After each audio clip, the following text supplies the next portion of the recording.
Dia buat korban. Korban tu sunat. Tapi dia tidak gunakan duit sunat tu untuk melakukan perkara wajib, iaitu bayar hutang. Jadi meninggalkan perkara wajib untuk buat perkara sunat. Adakah hukumnya haram? Dia tidak haram sehingga perkara itu menjejaskan sehingga hutang itu tidak terbayar. Tak terbayar. Tak terbayar, maka berdosa hukum dia. Kalau kata dia dah janji nak bayar bulan depan tapi tak bayar lagi, kira Mungkin janji. Dosa mungkin janji pula. Kan, dia mengikut keadaan dia. Jadi orang yang berhutang mestilah dia tak perlu buat perkara yang sunat-sunat macam korban dan sebagainya. Tak perlulah, sebab apa? Dia berhutang, wajib kena bayar hutang. Bayar hutang dia, contohnya korban tu 900, maka beri bayar. Dia kena hutang, kena bayar sebaik-baiknya macam tu.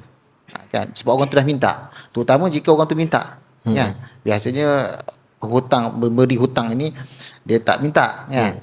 Okey, tak minta sebab dia tahu orang tu susah, kan. Tapi kalau sebabkan kita ni buat perkara yang udhiyah besar ni, kita ada hutang, maka kita kena utamakan yang lebih utama lah, itu wajib. Wajib dengan sunat, mana perlu utama? Wajib. Bukan sunat lagi lah. Sunat tu pun tidaklah dikatakan dosa, kan, kalau kita tinggalkan. Tapi masalahnya sekarang adalah orang menganggapkan sunat itu adalah sunat betul-betul sebab Nabi tidak pernah meninggalkan. Maka dia menganggapkan sunat itu adalah jika tak buat ni macam dunia ni tak ada.